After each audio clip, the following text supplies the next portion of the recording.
Hello class, welcome to the expectations for week 3, day 1. In this video I will be covering the expectations as well as reading the close reading. Just like the other videos, if you don't need me to read the close reading, just finish the video when I'm done with the expectations. However, you can also join me for the reading of the close reading. So the first task I want you to do is that close reading. It starts with day 4, read it as a close reading, underline or highlight important information.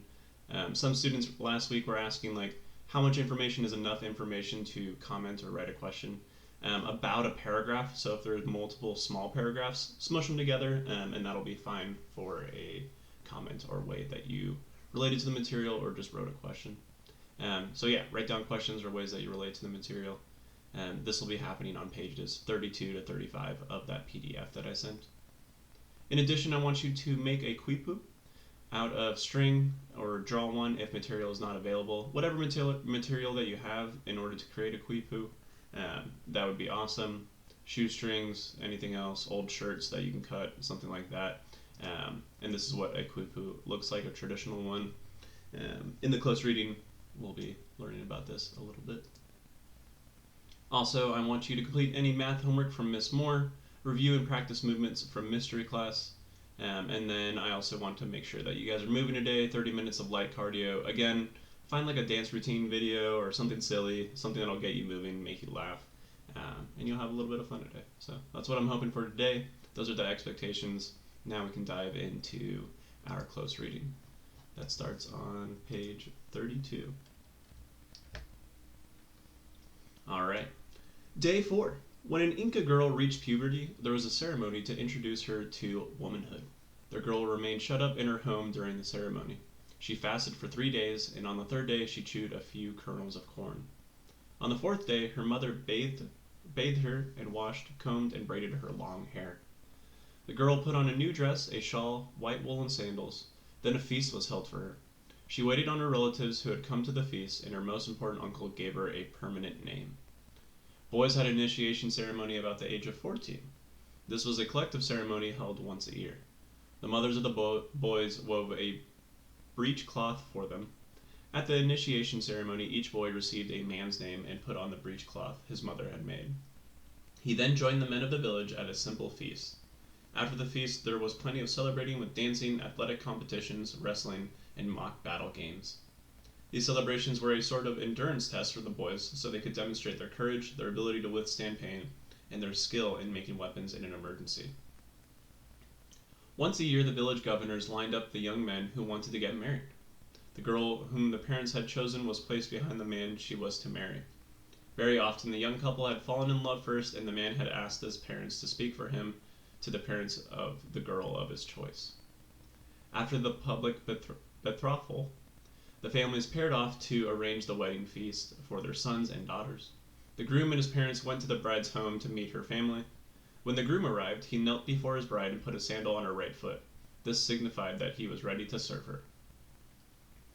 The families then went to the groom's house where the bride presented a groom with a metal pin for his cape and a fine wool shirt and headband she had woven.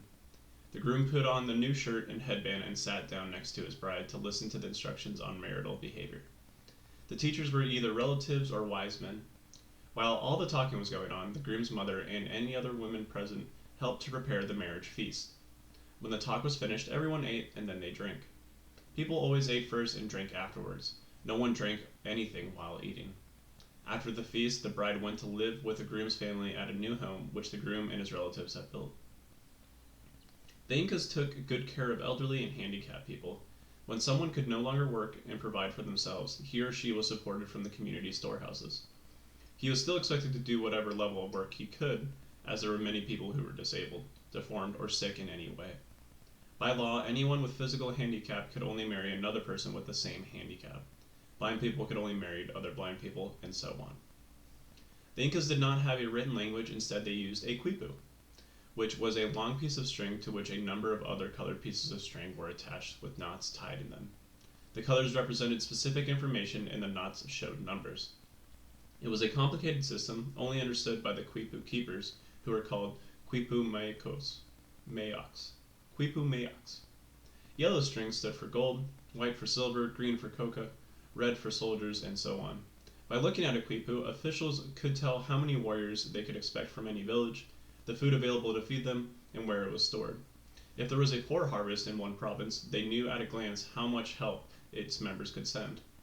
Knots represented births, and deaths were constantly being tied and untied. Quipus even recorded the ages of the population and the number of people following each occupation.